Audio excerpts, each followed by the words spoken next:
Well, hello, all my Saw diehard fans. My name is EJ Marino, and you know we have a new movie coming out, and I have a review for it. Yes, join me as I dive into Spiral from the Book of Saw.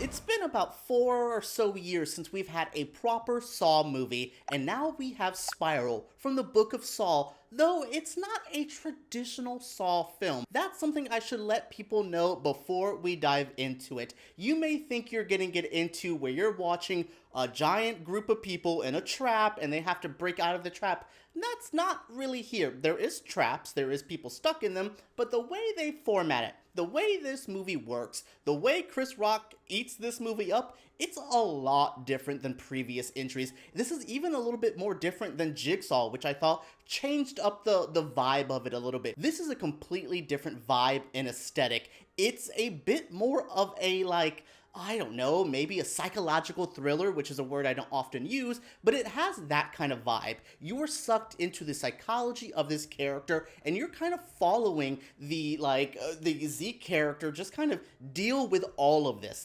We've had cops before, but never this type of cop drama. I don't want to say it reminds me of Law and Order, but there's a procedural aspect to this that will scare some people away. But if you stay in for the ride, if you're, following the cops go through their drama, and you'll be rewarded with some pretty crazy traps and a crazy explosive finale. The end of this movie is where it picks up. I liked the beginning of this movie, but when we got to the end, I was sucked in and I said, oh, I would like more from this universe, please. Chris Rock plays Ezekiel Zeke Banks, a pretty brash, mean detective who is living in the shadow of his father, who's also dealing with a maybe Jigsaw copycat. Yes, he is a cop, and maybe maybe being a cop in this universe is not really working out, and we have some of them who may be dirty cops kind of disappearing. We have them going through some pretty brutal stuff, and Chris Rock's character Zeke has to figure out what the hell is going on. He has a new partner there who I liked. William, I thought he was fine, and then he has the captain played by Marisol Nichols, who is another fine character. Everyone was pretty good except for Samuel Jackson and Chris Rock, who were out of this world. Those two together, it was like a different film. I don't know what movie I thought I was watching, but I'm like, yo, did Darren Lynn Bousman direct this movie? The guy who did Saw 2, 3, and 4 is doing this like crazy intense dialogue between Chris Rock and Sam Jackson. Yo, what is happening? So that's what this whole movie's about, is seeing this, I don't want to say a character study, but we are really dealing with the Zeke character, dealing with a new Jigsaw. It's more about him than it is about the traps, which is pretty interesting because for years the Saw movies were wrapped up in the soap opera, and we had, this crazy guy here, we had Amanda, we had Jigsaw, we had the guy in the last ones. I did not like that last Jigsaw movie, but yes, we had all of those happening, but we were still focusing on the traps.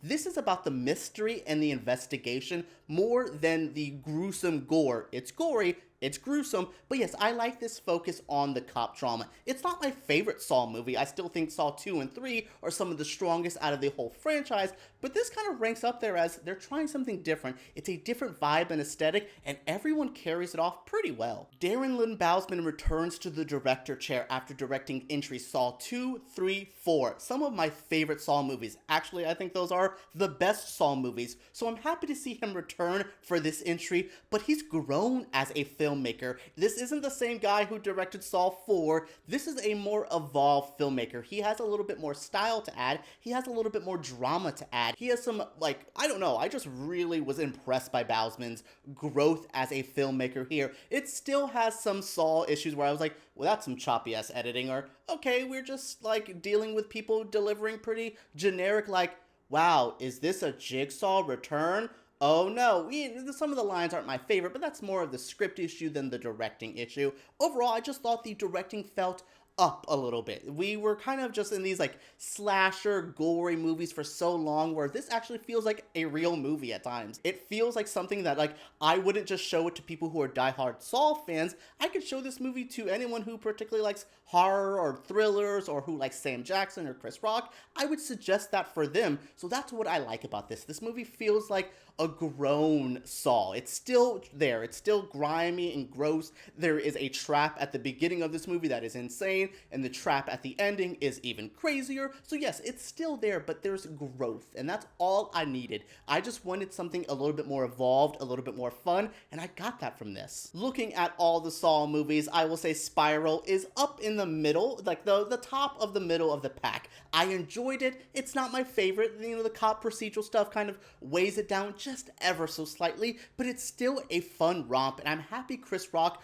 brought this to the studio and said, hey, I have an idea, I want to do it, and they executed it so well. I'm happy to say I enjoyed Spiral. I hope you do too. So let us know what you think down in the comments below. Subscribe to Flickering Myth because we make videos like this every single week, and give us a thumbs up if you did enjoy it. Alright everyone, let's talk about Spiral and the Saw movies down below.